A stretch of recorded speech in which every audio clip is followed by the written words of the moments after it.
Well, here we are. We're here at the Riverside Centre in Newport, where there's a demonstration going on now of basically against the budget cuts. Sorry, cuts on the Isle of Wight Council. Put on us, plus everywhere across the nation, basically from central government. But the Isle of Wight Council, if we don't get some more funding from the government, are going to actually go bankrupt next year, because they're not looking at us at all. There's other areas around the home counties and things which have been given additional funds, but they're obviously mainly Conservative-run councils and stuff. And here on the Isle of Wight and in areas up north, there's hardly anything happening. And then there's also the plight of the homeless that's a concern here on the island, and people have gone in to see Andrew Turner at his Friday night surgery. Sounds like a doctor's appointment, doesn't it? But they've gone in to speak with him and put things forward and give him letters of concern. I've wrote one myself, which has gone in there to do with these budget cuts, which are hitting services on the island no end, and also the plight of the homeless. There was the night shelter in Newport, the only one, which was open I think at the beginning of December, has now been closed again. And all the people who were using that, you know, there was we brought one of them here, one of the homeless community, Liam, who's going to have a little word with us. But you've been using this shelter, haven't you? I was using it for the final couple of weeks, just somewhere to get out of the wind, because my tent kept on blowing over. It's a problem with the weather. And there was at least 20 who've lost shelter for the night just last week, wasn't it, when it was closed? But there was more than that using it, I think, wasn't there? Yeah, over time there was a downside more than that. Yeah. No, but they've left early, haven't they? Because they left early because they didn't want to be there for the final influx for it, and we just didn't want to be there for. I'm trying to think of the right word for it. Basically, they just didn't want to be there because it was going to be too busy in their eyes. Plus, they wanted to find a place as soon as to either sofa surf or find a good place to camp. If you don't do that soon enough, someone else is going to find it. And that's sofa surfing. That's where people get the sofa for the night at friends' houses. Yeah, and things, you speak to your mate. You say, "If you've got a sofa or even a bit of floor I can crash on tonight, it's just a little too cold. It's too windy or something like that. You just go crash there for night. Keeps you from getting ill. I've had pneumonia and hypothermia through sleeping rough. They're good. It's not good for you at all. Yeah, and you've been homeless. You just come up 20, aren't you? You're 20 this month. 9 days. Aren't you? Yeah, well, happy birthday for when that comes, mate. And, but you've been homeless since you were 17, 3 years now, isn't it? Yeah. It's been a long old road. But, well, for me, it's long. That's because I'm young.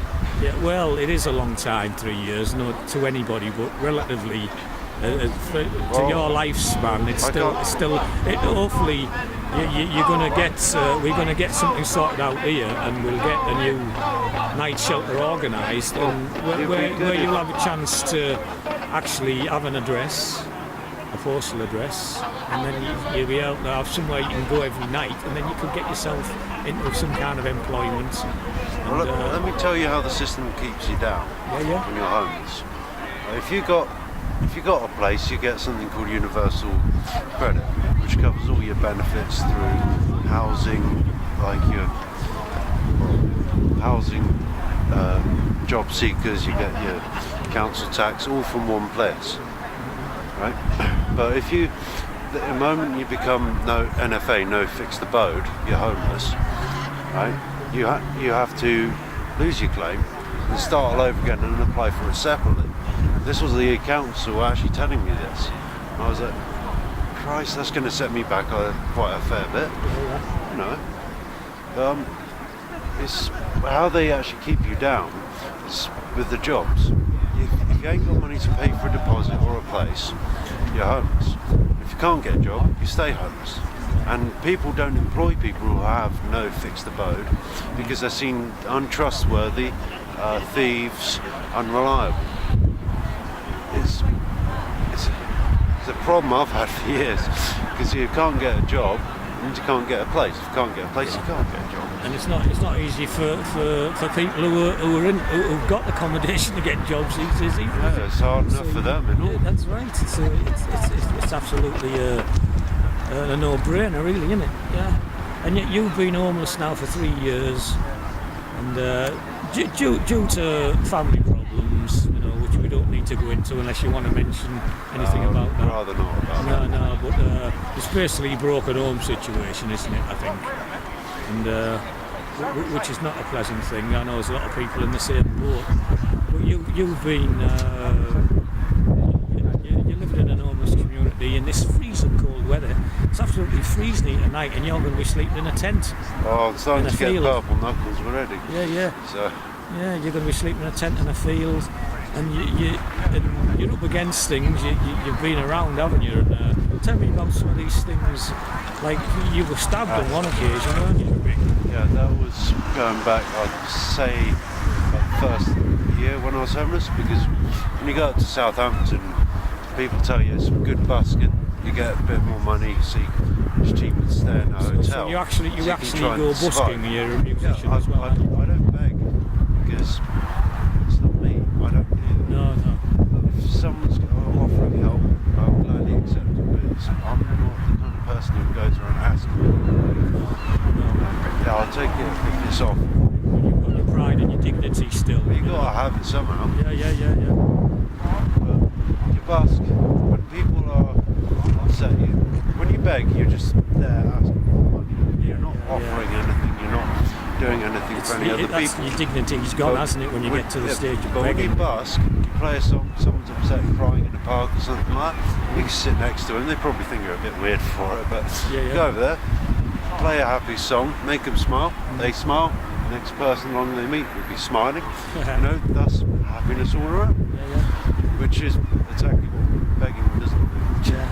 And you said you went to Southampton busking then? Yeah, I went there because the people said you're supposed to get a little bit more, because you can't survive on about a tenner a day. No. They'll only get you your basic food and stuff.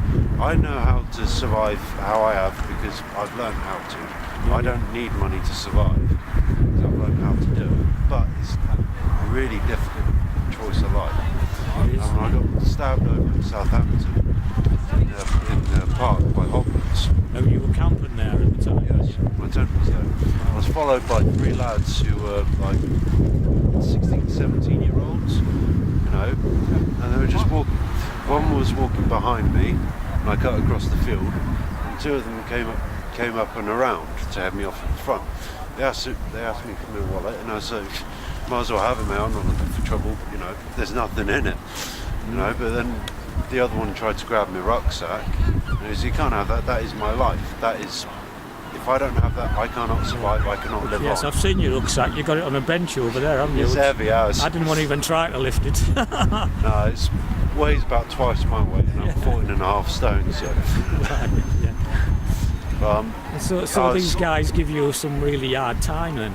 Yeah, they tried taking my bag off, I pushed him off, the other guy came at me, I pushed him off, the other guy went under, fish knife, it's like 3-4 inches long, goes straight through the stomach, large intestine, small intestine and kidney, all the way through left scar tissue, which still isn't properly healed today, no matter how many times I go in for surgery. And that obviously put you into hospital, and how long were you in hospital then? Near enough 2 months with that one. 2 months? Bloody hell. And with pneumonia and hypothermia, it stripped me of basically all muscle and fat because I couldn't eat because of the scar tissue. So they had to keep me on drip feed and stuff like that. So you're not eating, you're not exercising, you're just wasting away. So you had pneumonia while you were in there as well? Pneumonia and hypothermia. How did the hypothermia set in then? Well, it's because this was up Carisbrooke way. A few other homeless people got leery that night because they weren't getting attention, so they thought they'd burn everyone else's tents down. So I fled the site. I was just behind a wall, and it was wet, rain, cold, damp, dark. This is after you'd come out of hospital?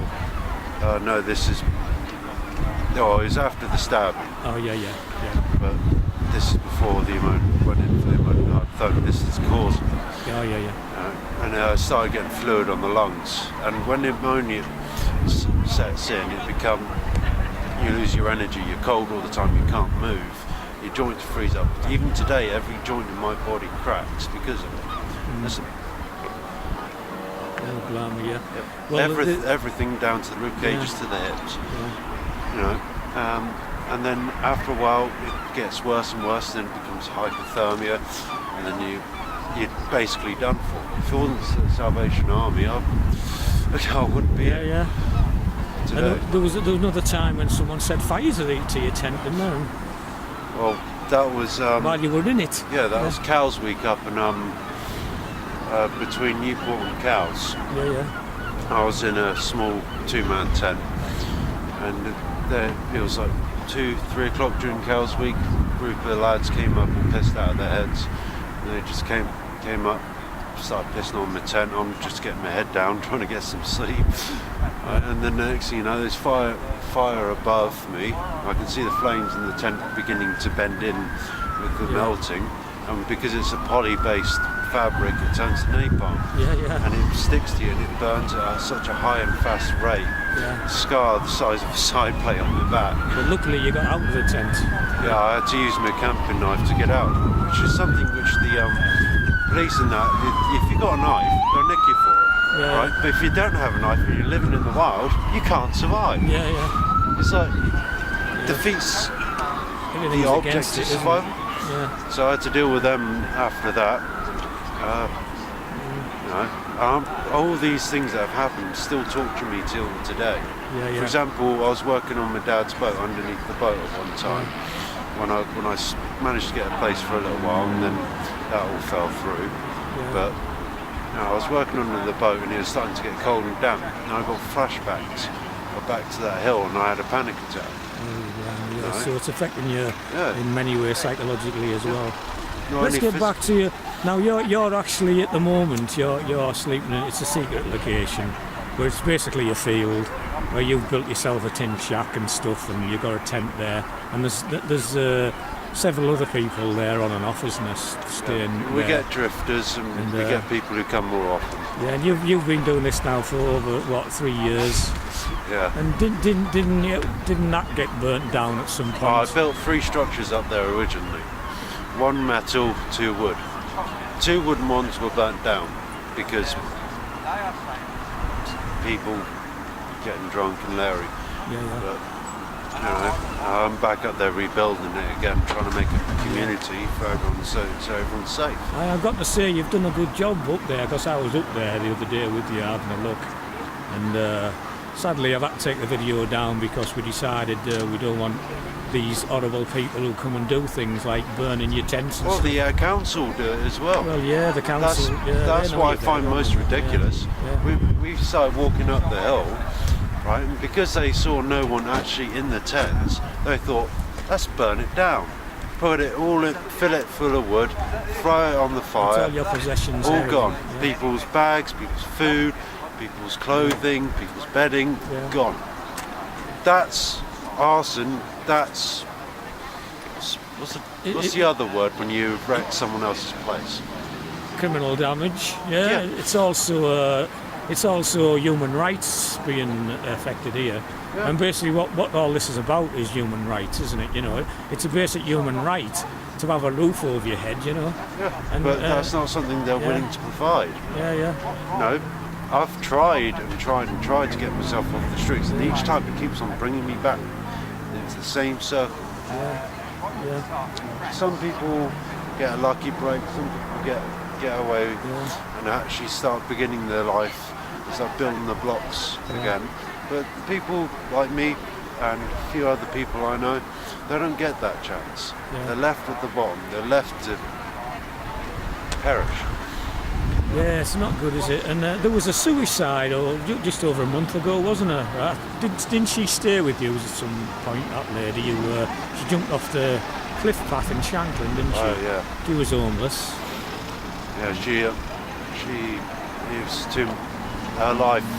I'm not saying what I've had to go through isn't hard, but there is an awful lot of people who've had a harder walk of life than me. and I've had the pleasure to meet some of them. Unfortunately, a lot of them have passed on. I've had friends quite literally die in my hands. Yeah. It's not something people talk about often, because it's quite personal. But the fact is, Lewis, he was camping with me for about 4 or 5 weeks, and he started hemorrhaging. He didn't know anything was wrong with him because he couldn't get to a hospital. He wasn't anywhere near a hospital, so he didn't have the chance to. But he started hemorrhaging blood in my tent. There's nothing I could do. You know, when you have someone who's you trust and helps look after you, and you're looking after him, die on you like this. For example, Debbie Fowler, she only just got off the streets, and then, well, word has it on the street that her boyfriend pretty much helped kill her. You know, and she was 50, 55, thereabouts. Yeah. You know, she helped look after me. I was looking after her. She was quite a serious alcoholic. She used to drink every day, bottles and bottles. I got her down to 4 cans a day. You know, she was getting healthier, she was getting better. She found someone, she thought she was head over in the hills. Other than, what did he do? Get on the drugs, get her back on the alcohol. He basically killed her. With friends like that, you don't need enemies, do you, really? That's very true. That's right. But anyway, we're starting to run out of time, you know, and what would you know, basically what we want now is another night shelter, an all year round night shelter. Oh, I'd love it, an all year round. What would you say? What would you say to Mr. Turner? What would you like him to say to him? He apparently doesn't acknowledge that there's an homeless situation on this island. My friend Paul. He went on Twitter and messaged him on Twitter. I asked him about the homeless situation on the Isle of Wight, and he said, "No, there isn't a homeless situation on the Isle of Wight. What are you talking about, basically?" And then he basically took a picture of himself and gave him the what for in words, and he got blocked from it and it all taken down. Yeah, it would do. It's just like that's how much gall he has to, well, deny it. Yeah. How can you deny it? I'm stood right here. Yeah. I'm homeless. I can walk you around the church. Well, I'll show you a few more homeless people. Yeah, the video I put up on yesterday, which I've taken down again to make sure you're keeping anonymity from people who may take the fascist sector, basically, might come up and give you. But I'm not trying to be fascist. I'm just trying to lay. No, I mean that play. It's the fascists who will come and try and beat you up for. They think you shouldn't be camping where you're camping and stuff, you know. Well, best of luck with that. It's private property. Yeah. It doesn't belong to the council. These people here unite the Isle of Wight politics of hope, who are campaigning about the cuts and stuff, and you join forces with it. Stop fracking. Yeah, that's right. Cure the homeless problem. Yeah. You know, there's not much to ask. But that video we shot yesterday, even though I've taken it off, we got the word out. It's had about 150 hits. And it's got the word out to councillors like John Medland, who is the independent councillor, who's actually in council on the Isle of Wight. He's based in Freshwater. And we've got the Unite the Isle of Wight demonstration here. And Vic's Lothian, she knows about it. She was actually appalled at the fact that Andrew Turner had actually cancelled a meeting with the pop-up soup kitchen, you know. I'm not surprised because Trev would give him the what for what he's doing. Yeah. What he's doing is wrong. He knows it's wrong, but he doesn't care about it. Yeah. But I know there's 2 interviews being given here today. There was one at 5:30 and there's another one at about 6:10. I'm not sure who the second one's with, but all this is going to come up anyway. And all I can say is, Liam, it's good to talk to you again, and we're open. I just can't bear the thought of you sleeping out in this weather tonight. You know. I've done it for years. Yeah. I'll survive. I always do. Yeah. Well, you just keep warm, mate. And anyway, I'll talk to you about maybe accommodation in a minute. You know. But as for now, we'll sign off for now, and hopefully I've got a decent bit of footage together, and it will go onto my timeline and onto YouTube, and I will share it with a lot of people, and we'll keep people informed. A lot more people are now aware of the situation already, And I'm going to keep it up there and keep pushing it forward.